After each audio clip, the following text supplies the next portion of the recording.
Well, good morning and welcome. My name is Michelle Treasure. I'm the Homelessness Services Coordinator with the City of Sioux Falls.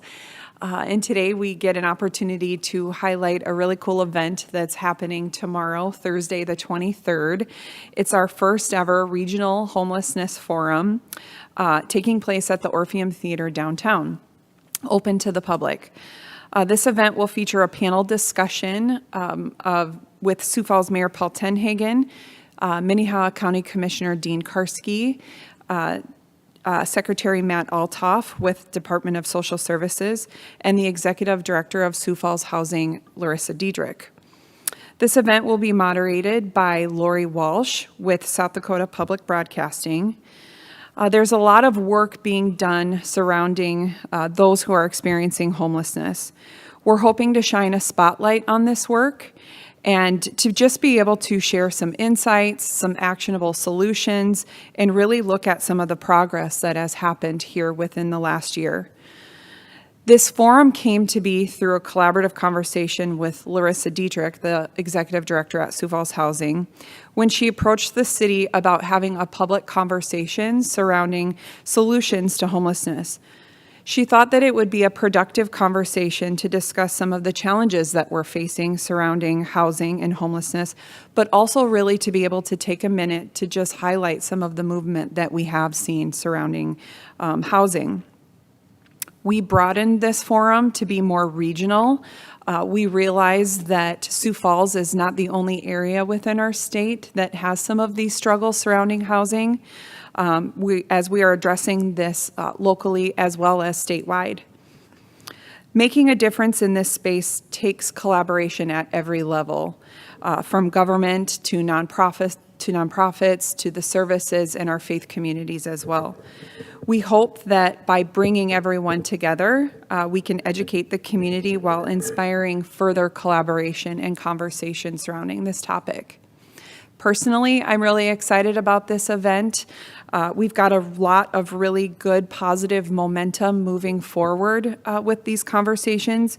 We have great partnerships that are cultivating lasting solutions in this space, and I'm really excited to see what we can get done within the next, in the months to come. We all have an opportunity to be a part of these solutions, which is why we're really encouraging the public to attend and learn more. This is something new that we're trying, so we're just really looking forward to this conversation and hope to have possibly some of these events in the future. So with that, I'll take any questions surrounding the forum tomorrow. So when it comes to homelessness, where have we made strides and where do you see the challenges ahead? I think that we're talking more about it, and with more conversation, groups that are getting together and trying to provide solutions, but also with that is finding the gaps. And so when we can get together and even just have conversations surrounding that issue or whatever someone might be experiencing, that's progress. As long as we're talking about it and people are brainstorming and trying to come up with actionable solutions, we're making progress. To what's going on in other communities, and have they had success, and can you emulate that? Yeah, I think that what we're doing in Sioux Falls by taking the approach of really seeing some of the hardest to house individuals, we know that based on what the providers are saying, we've got a group of people that are just really struggling. It's not a large group of people, but if we can look at that group and just start really getting to know them, understand what their needs are, and I say this a lot, but really holistically moving forward with that approach, one by one, we're making progress in that space by doing that and I know that that's the approach that the county takes. It's the approach that our police department has and through collaboration of just kind of seeing and feeling what's going on in our community. I really feel like that has worked really well. One more question. Yeah. And that's it. Has this collaboration been kind of lacking in the past, and is that why you're so excited about this particular get-together?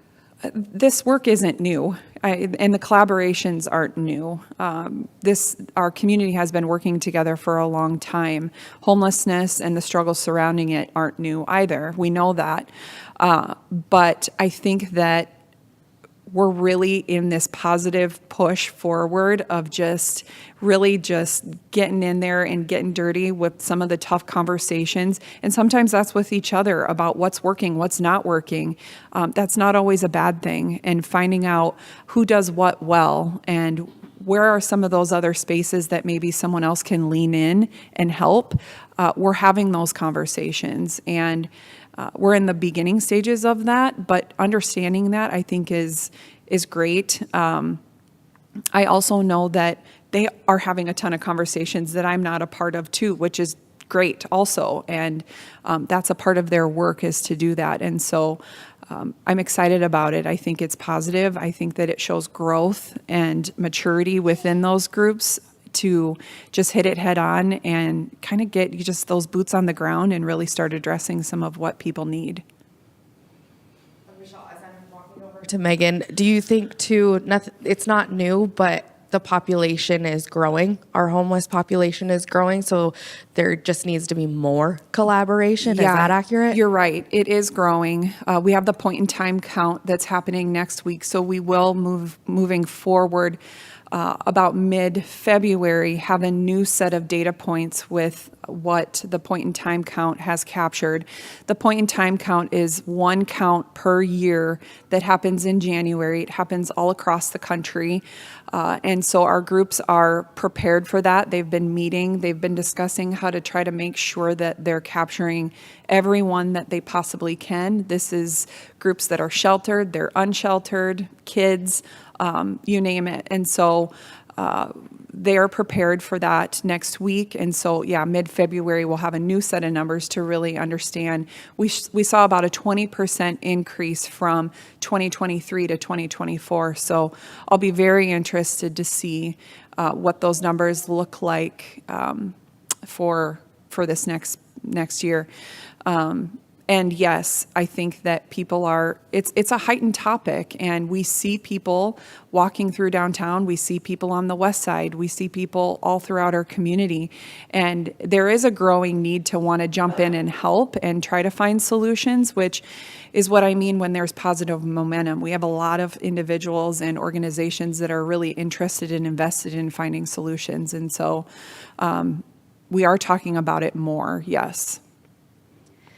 Can you get into any sort of specific wins or lessons learned just in the time that you've been in your role? I know, like you said, it's nothing new, but the city had kind of a big push to address homelessness in the last couple of years. There was, partnerships with South Dakota Urban Indian Health and other kind of efforts to kind of meet people where they are. How has that been going? Are there any kind of new things happening that you're bringing to this forum? Yeah.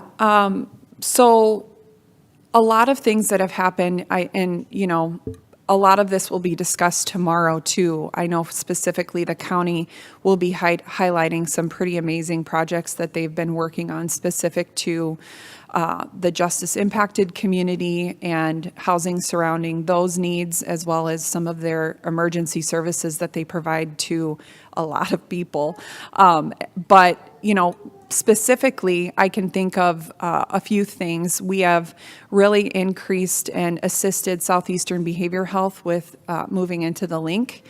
One of their departments is now on the second floor of the link addressing those in that recovery space, which has been a huge win. We've seen just amazing success with people that also are facing addiction issues to just be able to get into treatment. It's quick, they're there, they're hands-on, and that team of people between Avera staff, the link, and Southeastern, that collaboration is growing, and it's just, I can't imagine that it won't continue to be positive in the future. So that has been amazing.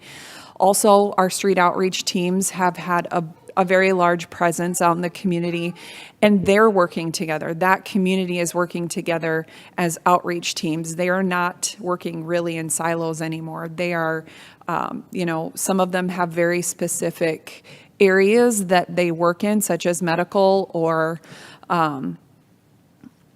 just things like that. And so I think when we knew that the weather was going to start to get cold, we knew that there were people living and sleeping outside. And so we took a collaborative approach with the street outreach teams, including our VA outreach team, Midwest Street Medicine, South Dakota Urban Indian Health, and our Sioux Falls Parks Department and Police Department, and went out and just, we tried to find those individuals that were camping, or when we knew that the weather was going to be cold. And so we wanted to just make sure that those individuals knew that they had a choice, they knew what the resources were, and helped walk alongside them to do that. So that effort has been very successful. We will continue to do that. And again, just make sure that people know what exists specific to their needs, and then make sure that they know how to access that.